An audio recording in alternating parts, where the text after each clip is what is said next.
Hello everyone, how are you? Myself is Ranjan Kumar. Today I am going to discuss again direct and inverse variation. Before it, we have discussed about direct variations and today I will discuss about inverse variation. Okay? Today हम लोग inverse variation पे discuss करेंगे. इसका discussion हम लोग already कर चुके हैं. आज इन्वर्स वेरिएशन पे डिस्कशन होगा. Okay,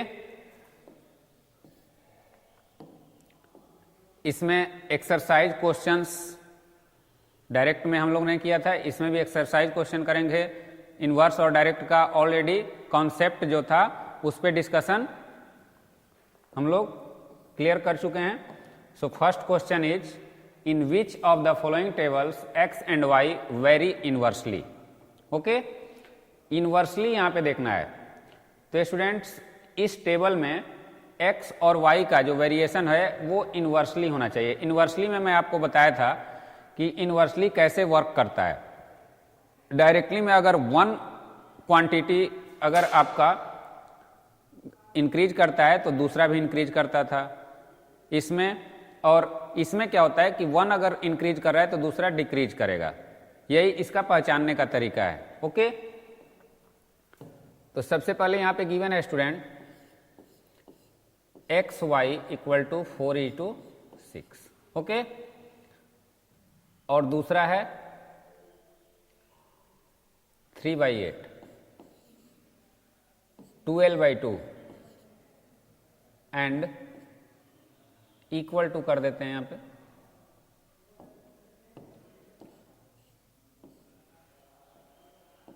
equal to 1/24. ओके, अब स्टूडेंट इस तरीके से इसे नहीं देखना है. इस तरीके से तो आप इसे नहीं समझ पाओगे. इसका जो फॉर्मूला होता है, ये इनवर्सली के लिए x into y equal to, ये सभी का अगर x और y इंटू करने पे सभी अगर इक्वल आ रहे हैं तो that is called inversely variation. Okay, तो यहाँ पे फर्स्ट में 4 और 6 है. 4 into 6 it means 24. another 3 into 8 equal to 24. 12 into 2 equal to 24 and last one 1 into 24. It means ये जो सभी हैं सभी का वैल्यू क्या है? कांस्टेंट है. इट मीन्स ये कांस्टेंट है, वेरी कर रहा है बट इसका जो रेशियो है वो कांस्टेंट है. इट मीन्स ये जो है इनवर्सली प्रोपोर्शनल है ये. ओके, इनवर्सली प्रोपोर्शनल है. इससे पहले हम लोगों ने डायरेक्ट में क्या किया था, उसका जो रेशियो था वो क्या था? वो कांस्टेंट था. तो यहाँ पे इनवर्स करने पर इट मीन्स अगर डिवाइड कर रहे हैं और मल्टीप्लीकेशन, इनवर्स वही होता है. अगर आप डिवाइड किसी चीज को कर रहे हैं अगर उसका ये, तो वो मल्टीप्लीकेशन होता है. क्लियर है? तो ये इनवर्सली प्रोपोर्शन का ये तरीका होता है कि आप इसे सबसे पहले आप इसे रिकॉग्नाइज करो, इसे आप पहचानो कि ये इनवर्स है या डायरेक्ट है.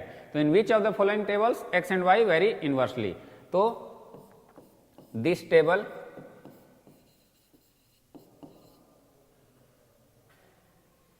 इज वेरी इनवर्सली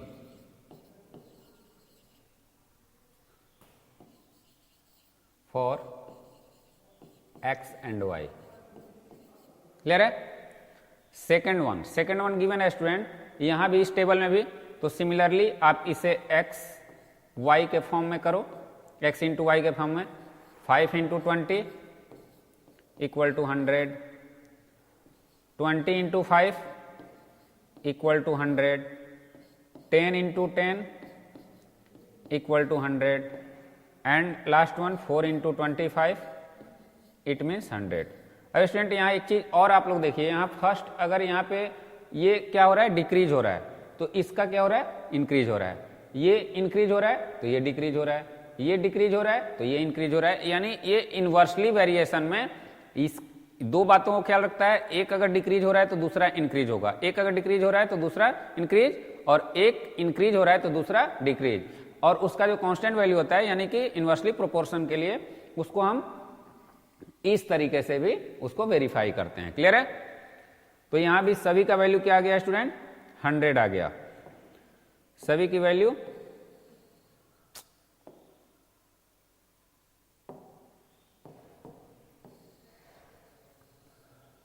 सभी की वैल्यू 100 होती है।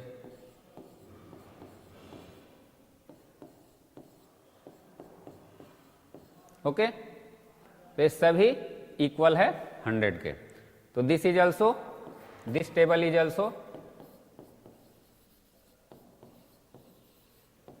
also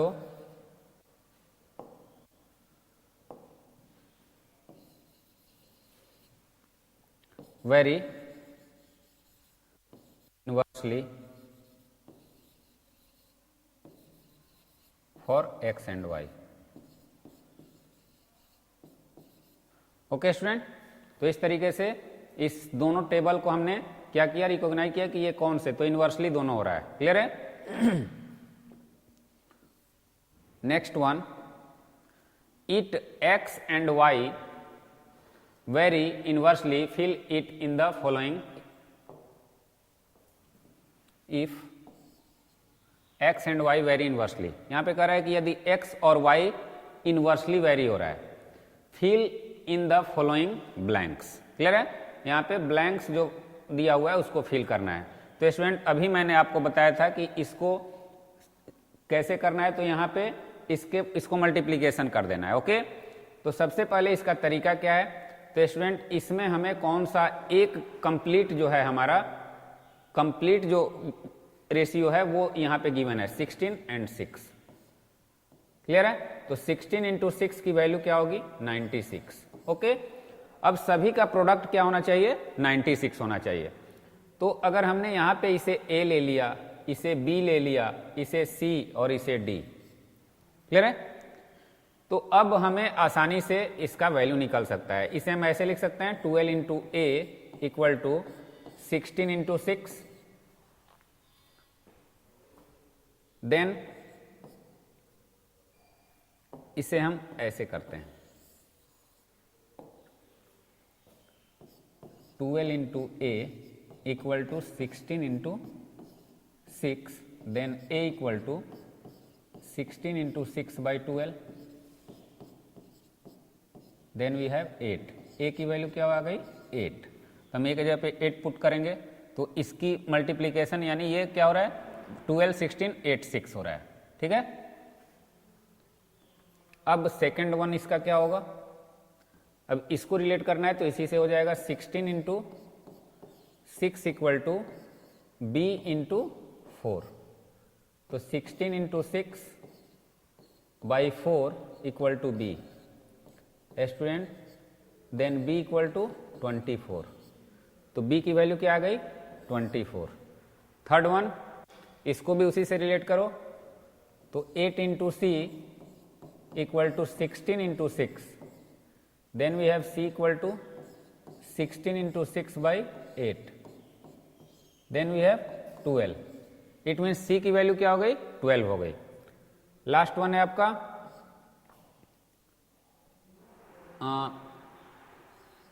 sorry D into 0.25 equal to 16 equal to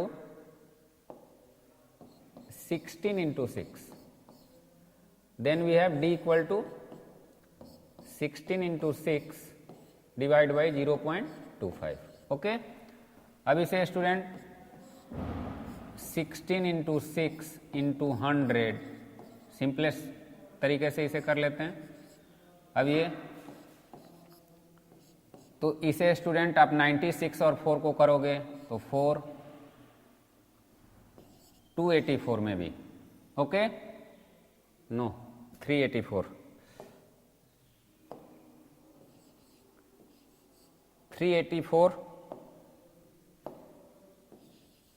96 into 4, okay 384 ही होगा। तो इस तरीके से हमारा सभी का वैल्यू फाइंड हो गया। इट मीन्स ए की वैल्यू आपकी क्या हो गई 8, बी की वैल्यू 24, सी की वैल्यू 12 और डी की वैल्यू 384। क्लियर है? सिमिलरली इसमें भी करोगे स्टूडेंट आप लोग, सिमिलरली वही करना है। 16 इंटू 6, 16 इंटू 4 इक्वल टू 32। अब यहाँ भी ये कर लो 32 into A, then 16 into 4 divide by 32 equal to A. तो इस तरीके से हो जाएगा 2, यहाँ से 2, इट मीन्स ए की वैल्यू क्या हो गई 2। क्लियर है? यहाँ पे भी वही फॉर्मूला अप्लाई करोगे, यहाँ ए की वैल्यू 2 हो गई। सेकेंड वन में क्या होगा, यहाँ पे वही फॉर्मूला अप्लाई करो, 16 into 4 equal to 8 into B, इसको कर लो, इसको भी बी कर लो। तो 16 into 4 divide by 8 equal to B, it means B equal to 8। Clear है? तो इस तरीके से आप इसे कर सकते हो। ये भी वही है, तो यहाँ पे इन्वर्सली है तो इसको, यानी ये इन्वर्स कर रहा है, तो इन्वर्स का जो फॉर्मूला मैंने बताया कि दोनों को मल्टीप्लाई करोगे तो कांस्टेंट सभी का ये क्या होगा, सभी सिमिलर होगा, तभी वो इन्वर्सली है। और इससे पहले हमने डायरेक्ट में क्या बताया था कि वो उसका रेशियो जो होगा वो सभी में कांस्टेंट है, यानी सिंपलेस्ट फॉर्म जो रेशियो का होगा वो सभी में कांस्टेंट होगा। ओके, सिमिलरली ये भी आप लोग कर लोगे, ए बी, तो यहाँ भी 9 into 27 equal to A into 9, तो इसकी वैल्यू ये आपका कंप्लीट हो गया। इसके लिए ये है और इसके लिए ये है। क्लियर है? तो 9 into 27 by 9 equal to A, then we have student A equal to 27, ये 9 है, ये 27 है 9, तो ये 9 है तो ये 27। Okay, and similarly 9 into 27 equal to 81 into B, B की वैल्यू क्या हो जाएगी 9 into 27 divide by 81, 3, it means B equal to 3। तो ये सभी का वैल्यू आपने सिमिलरली फाइंड कर लिया। Okay, now the next one, this is very important, which of the following quantity vary inversely as each other। Okay, अब यहाँ कुछ वर्ड प्रॉब्लम में इसको सेंटेंसेज में गिवन है, इसको हमें रिकॉग्नाइज करना है कौन सा इन्वर्सली है। The number of x man hired to construct a wall and the time y taken to finish the job. Student यहाँ थोड़ा सा कॉमन सेंस हम लोगों को यूज करना है। अगर कोई भी वर्क करना है, कंस्ट्रक्शन करना है, तो कंस्ट्रक्शन में आपको नंबर ऑफ मेन जो हैं, अगर आप नंबर ऑफ मेन आपको लगे हुए हैं, यहाँ पे एक्स लगे हुए हैं और उसे कंप्लीट करने में टाइम कितना लग रहा है, वाई लग रहा है, तो एक्स को अगर हम रिप्लेस करते हैं किसी न्यूमरल से, तो 10 डेज में अगर कोई 10 मेन अगर हम कहीं पे प्रोवाइड कराते हैं तो 5 डे में वो कोई भी वर्क कंप्लीट होता है। उसी तरीके से अगर हम नंबर ऑफ मेन अगर इंक्रीज करते हैं तो नंबर ऑफ डेज क्या होता है, डिक्रीज होता है। तो ज़्यादा मेन होंगे तो क्या होगा, ऑटोमेटिक वो वर्क कम दिनों में खत्म होगा। तो इट मीन्स यहाँ पे वो कौन सा वेरिएशन हो रहा है, इनवर्सली हो रहा है। क्यों? क्योंकि नंबर ऑफ मेन क्या हो रहा है, हम इंक्रीज कर रहे हैं, तो नंबर ऑफ टाइम क्या हो रहा है, यानी डेज क्या हो रहा है, डिक्रीज हो रहा है। क्लियर है? तो ये हमारा क्या हो जाएगा, ये इनवर्सली, ये यस हम लिख दे रहे हैं, ये इनवर्सली है। क्लियर है? अब second one, the length X of a journey by bus and price Y of the ticket. It means यहां कह रहा है कि एक्स लेंथ है, इट मीन्स हम सपोज करो कि 100 किलोमीटर का लेंथ है किसी जर्नी का, और हमें उसके लिए प्राइस जो पे करना पड़ रहा है वो 200 रुपीज है या 500 वाट एवर, तो 200 है। तो जैसे जैसे आपका डिस्टेंस बढ़ेगा, लेंथ बढ़ेगा जर्नी का, वैसे वैसे आपका टिकट का फेयर क्या होगा, बढ़ेगा। तो ये वन क्वांटिटी अगर बढ़ रहा है तो दूसरा क्या हो रहा है, वो भी इंक्रीज हो रहा है।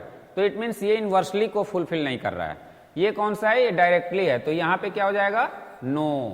क्लियर है? क्योंकि ये डायरेक्ट वेरिएशन है।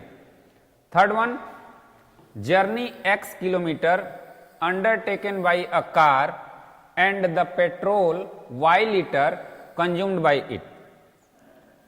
अब स्टूडेंट अगर हमें 50 किलोमीटर कार से जाना है तो हमें पेट्रोल अगर 2 लीटर अगर उसमें कंज्यूम होता है, खर्च होता है 2 लीटर, तो जैसे उसका किलोमीटर इंक्रीज होगा तो पेट्रोल की क्वांटिटी भी इंक्रीज होगी।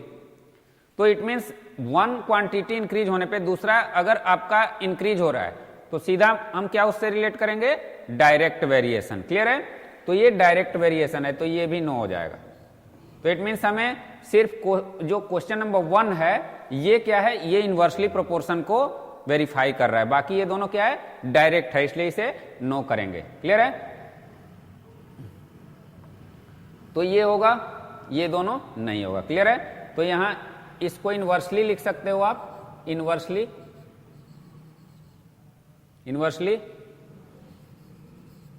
और ये डायरेक्ट है, ये डायरेक्ट है, और ये क्या है, ये भी डायरेक्ट है। यहां यस नो से बेहतर है कि आप इसे डायरेक्ट और इनवर्स कर दो। Okay, now the next one, if 36 men can do a piece of work in 25 days, in how many days will 15 men do it? Okay, it means यहां पे सबसे पहले इसको समझना है कि ये क्वेश्चन कह क्या रहा है। तो स्टूडेंट मैं आपको पहले ही बताया था कि टाइम एंड वर्क ये जो रिलेशन है इसमें हमेशा आपको इनवर्स का रोल प्ले होता है। क्लियर है? तो 36 मेन आपको कितने, किसी पीस ऑफ वर्क को 25 डेज में कर रहे हैं, तो अब 15 यानी कि डेज घट गया तो आपका मेन क्या होगा, ऑटोमेटिक बढ़ना चाहिए। जब आदमी बढ़ेंगे तभी तो कम दिन में वो समाप्त होगा। तो ये कॉमन सेंस लगाना है कि ये 15 डेज हो रहा है तो वो तो ये इनवर्सली हम क्या करेंगे, इसे इनवर्सली यूज करेंगे। तो सबसे पहले टेबल क्रिएट करते हैं।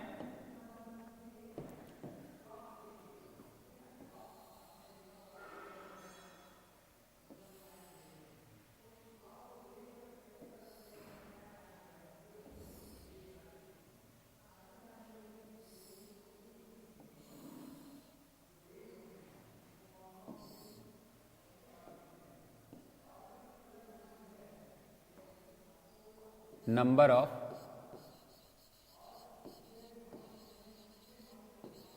of men and number of days.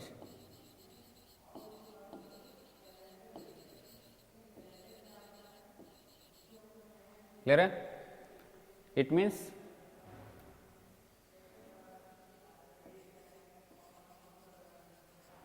done by work, sorry, यानी यहां पे नंबर ऑफ मैन और नंबर ऑफ डेज हमें लेट कर लेना है। तो सबसे पहले यहां पे नंबर ऑफ मैन क्या गिवन है, 36। ओके, एंड वो कितना डेज में हो रहा है, 25। एंड सेकेंड वन में क्या गिवन है, 15 मैन गिवन है, बट ये हमारा कुछ नहीं गिवन है। तो यहां पे सबसे पहले क्या करेंगे student, let the 15 men can do a piece of work in X days. Okay, तो यहां X हम लेट कर लिए। अब this variation is inversely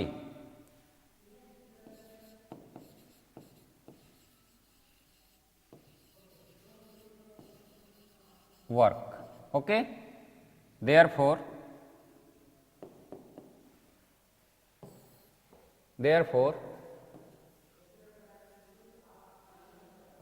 36 divided by 25 equal to x by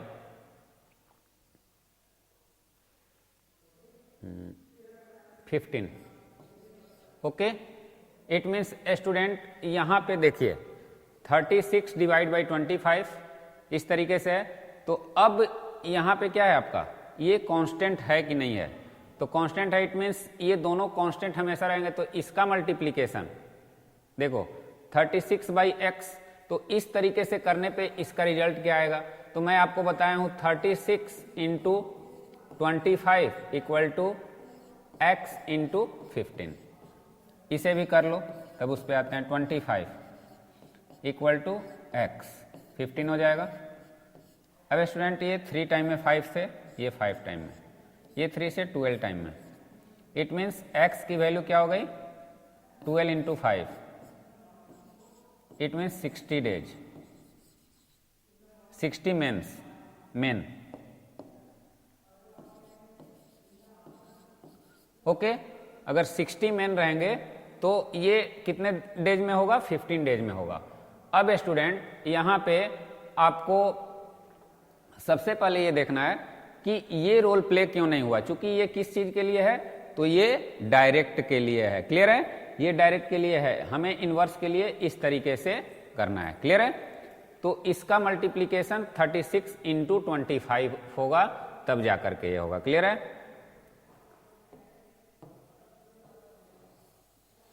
तो ये आप अच्छे समझ गए स्टूडेंट कि इसको कैसे फाइंड करना है। तो इनवर्सली इस तरीके से कंप्लीट होगा। Now the next one, A work force of 420 men with contractor can finish a certain piece of work in 9 months.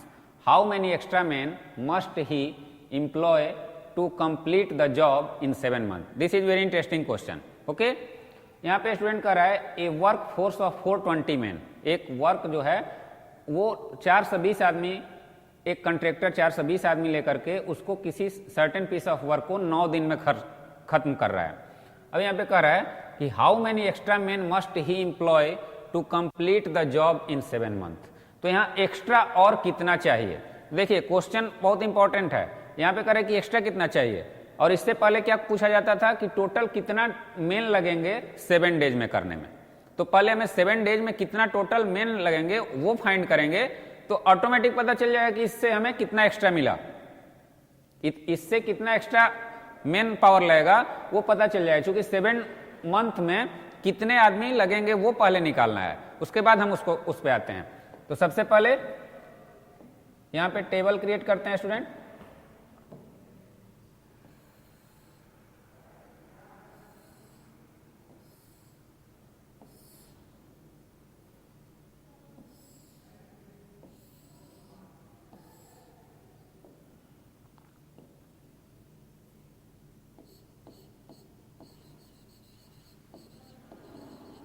numbers of men,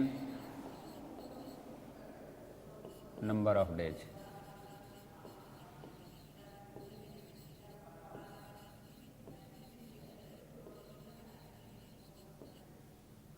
number of days. अब स्टूडेंट यहाँ नंबर ऑफ मेन हो गया, number of days. अब इसमें आपको क्या करना है, तो सबसे पहले नंबर ऑफ मेन कितने हैं 420, और वो कितने दिन में वर्क फिनिश करते हैं 9 month, इन मंथ यहां लिख लो, in month. Number of days in month, sorry number of days यहां नहीं होगा, number of month.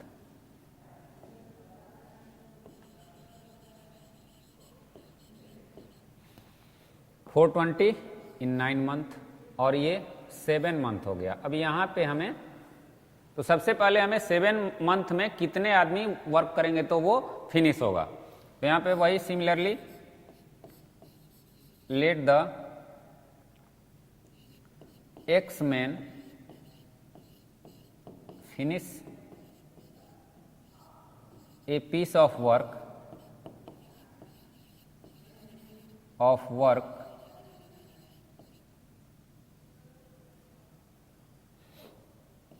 in 7 month।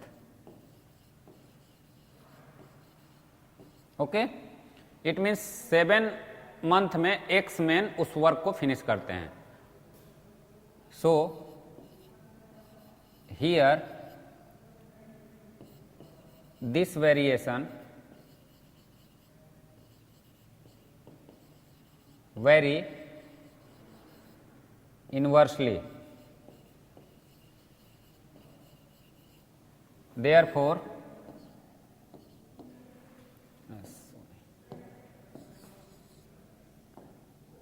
since, okay, therefore अब यहाँ पे वही फॉर्मूला अप्लाई होगा, 420 into 9 equal to x into 7, 420 into 9 divide by 7 equal to x. Okay student, अब 7 से ये 60 टाइम में, तो x की वैल्यू क्या हुई 60 इंटू 9, इट मीन्स 540 मेन। अब स्टूडेंट ये total main number of main कितने हुए 540, यानी 7 मंथ में इतने आदमी अगर रहेंगे, इतने मेन रहेंगे तब वो वर्क कंप्लीट होगा। तो इट मीन्स कितना ज्यादा हमने यहाँ पे मेन पावर यूज किया, तो नाउ या हेंस या कर लो, hence the extra main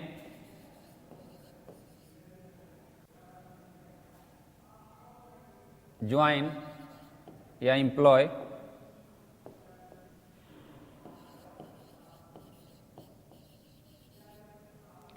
to complete the work is 540 minus 420, यही मैंने एक्स्ट्रा लगाया ना, क्योंकि वो 420 में 9 मंथ में क्लियर हो रहा था, यहाँ 547 मंथ में, तो एक्स्ट्रा मेन क्या हुए 120। क्लियर है, दिस इज योर आंसर। तो यहाँ पे आपको अब एक्स्ट्रा के चक्कर में पहले नहीं, यहाँ पे आपको ज्यादा दिमाग ये नहीं करना है कि यहाँ एक्स्ट्रा क्या हुआ, सबसे पहले 7 मंथ में कितने लगे, उसके बाद आप एक्स्ट्रा को फाइंड करोगे। क्लियर है, now the next one, 1200 men can finish a stock of food in 35 days. How many more men should join them so that the same stock may last for 25 days? It means student, सबसे पहले इस question को समझिए, 1200 men can finish a stock of food, यानी किसी food के stock को 35 day में 1200 मेन खत्म करते हैं, और कितने मेन उसमें इंक्रीज होंगे कि वो 25 डेज। सिमिलर क्वेश्चन है लेकिन इसमें इंक्रीज करना है, ठीक है, यानी सेम क्वेश्चन है, कितने आदमी और बढ़ेंगे, तो बिल्कुल सिमिलर क्वेश्चन है स्टूडेंट, सिर्फ इसका मैं आपको टेबल क्रिएट कर दे रहा हूं।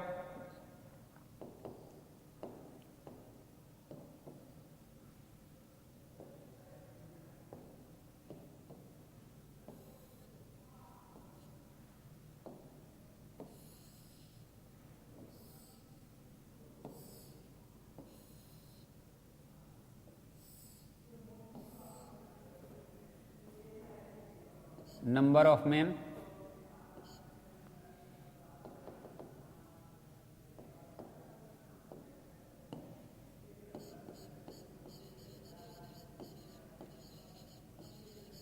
of men,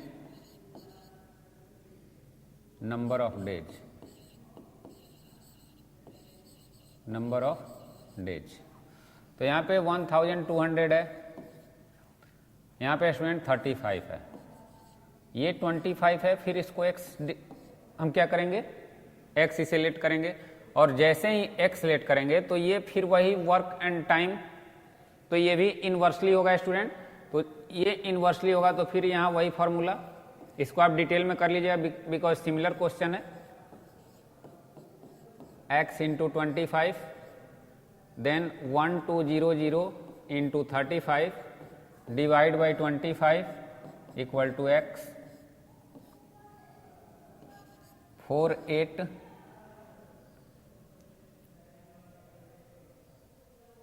okay, x equal to 48 into 35, it means 48 और 35 को मल्टीप्लाई करते हैं,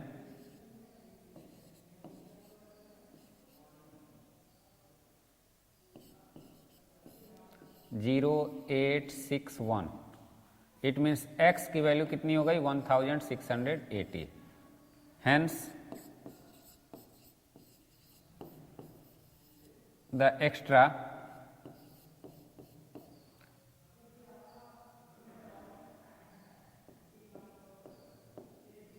hence the extra men join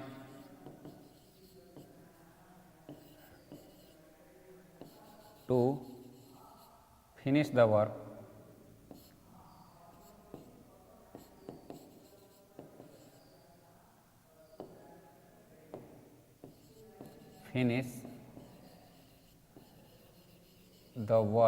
in 25 days equal to 1680 minus 1200. Okay.